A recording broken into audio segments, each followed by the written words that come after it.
All right, here we go. Working with sensor values, meeting number 3, raw sensor values.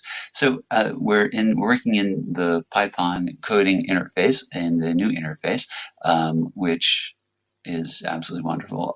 I would encourage you guys to, let's say, minimize this frame so we can pay more attention to the code, although the references are very, very helpful. And I started with just a plain old frame here. All right, so the first thing that we want to do for A, we want to capture raw values and display them to the screen. So we're going to create a variable called force, and we're going to use the accelerometer, and we're going to get underscore values. Okay, so here, sorry, yeah, we want to get strength. So strength is a measure that's going to combine all of those values, both x, y, and z values together all at once. Okay, perfect. So we'll put them together, and then I'll display that to the screen.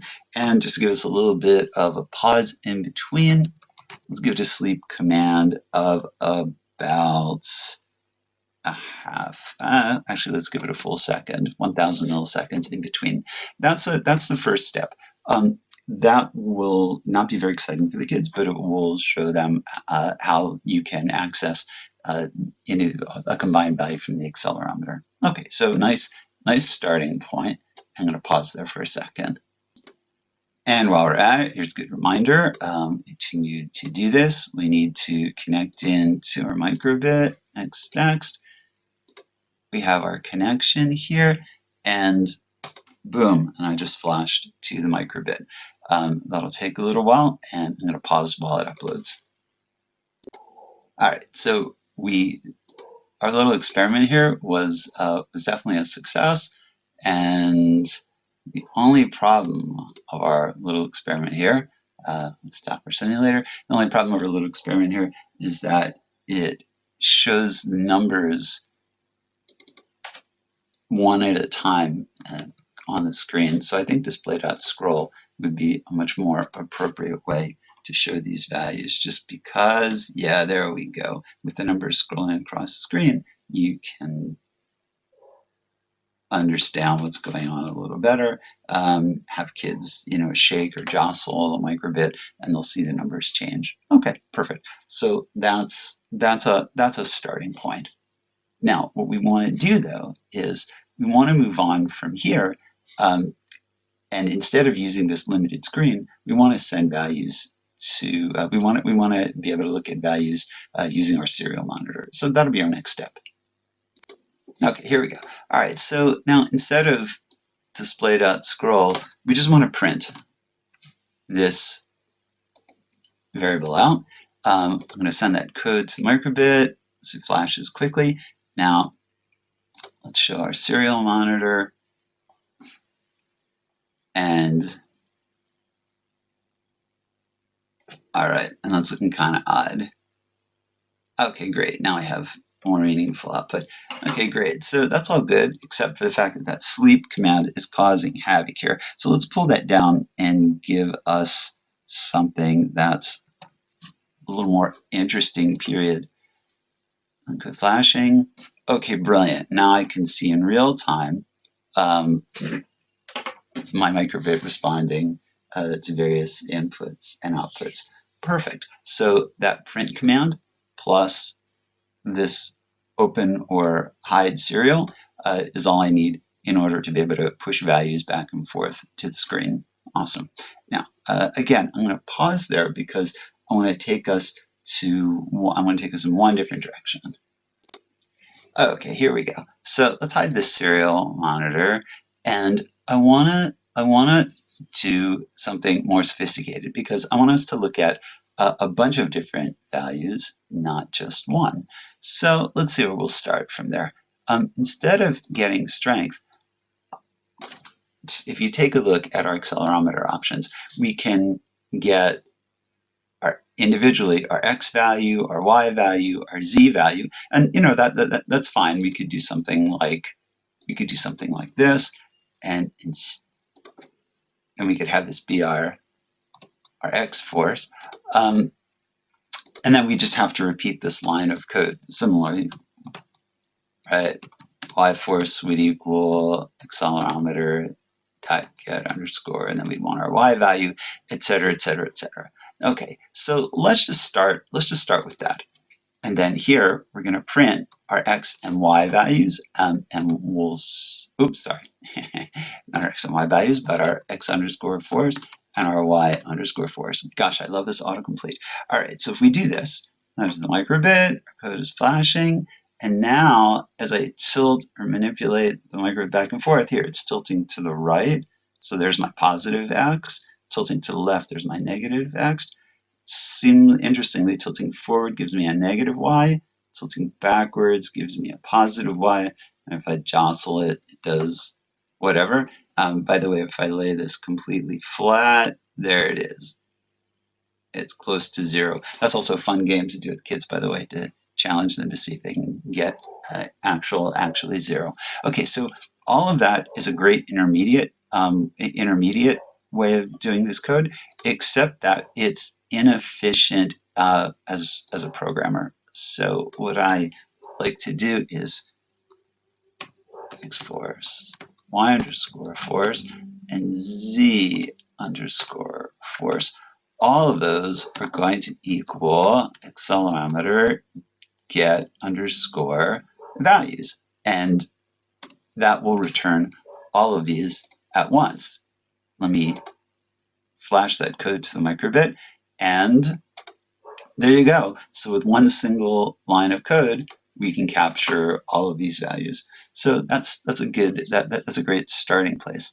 Now the next challenge is going to be to use these values to do stuff on the screen by making decisions. So a quick pause, and then we'll do that. All right. So I'm going to keep all of these commands in place, put a little space before my sleep, and now let's start making some decisions within this loop. So I'll tab back so that we remain within the while loop. So let's try this. I want to have an arrow point right or left depending on the direction that the microbit is tilted. Okay, so if my X force is, let's say it's greater than, now I know that in the normal course of events, I'm tilting it to the side now. And I can see that my X value goes up to about 1,000. So let's use 500, and negative 500 is my cutoff points. So if my X force is greater than 500, then I want to show this image dot, let's see, that would be arrow east because I'll be pointing to the right. Okay, perfect. Now, my other option, I'll use an elif here. Elif X force is less than negative 500. Well, then I want to do something different. Display.show, and it's going to be, now in this case, the arrow will be west. Yeah, opposite direction.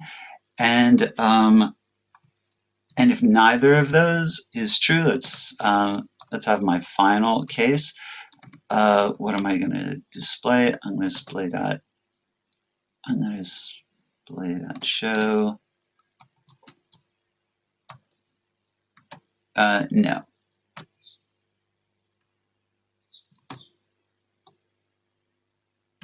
And we'll show you why in a second. Okay, good. So let's send this code to the microbit, flashing, and there you go. So I get a big X on the screen. Let's see if my simulator will work. There you go, at that middle point. Perfect. That's my, if it's not moving at all, I get that X on the screen. Tilt it right, tilt it left. Perfect. I get a right or a left arrow depending on whether it's tilted left. So it seems to be working just fine. Okay, so now if we go on to E, now that the kids know how to do something basic. So let's throw them a challenge. And the challenge is going to be, let's use both X and Y force together, and I'll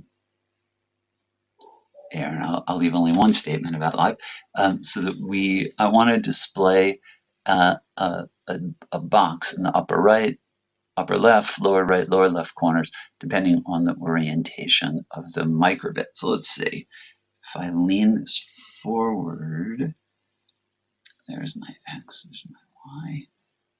Okay, so I basically want to have a dot that's going to float around the screen. So I notice that when I tilt the screen forward, my Y value goes negative. So if my X force is greater than 500 and my Y force is less than negative 500, then, oh, and I'm going to cheat and I'm going to use the reference. I'm going to display an image, and what image am I going to show? All right.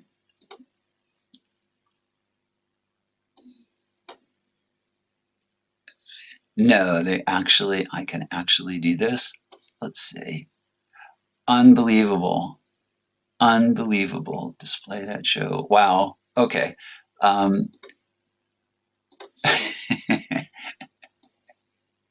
Okay, I'm kind of liking this interface all of a sudden. I didn't realize I could drag and drop code blocks. It's going to totally ruin the experience of coding for me to have this convenience. Oh well. So let's do that, that, and that. These two right here. That's 9, 9. And that here is also going to be 9, 9. Great. So that's my starter. And if this code works well, then yep, it actually works perfectly. Okay, so I'm gonna leave you right here with I'm gonna stop the video here, finish the solution, and I'll share the solution code. And all I can say is this is a lot of fun. So enjoy the lesson and have a tremendous time. Oh, and by the way, and if your kids if your kids finish that challenge lesson in record time, then the other thing that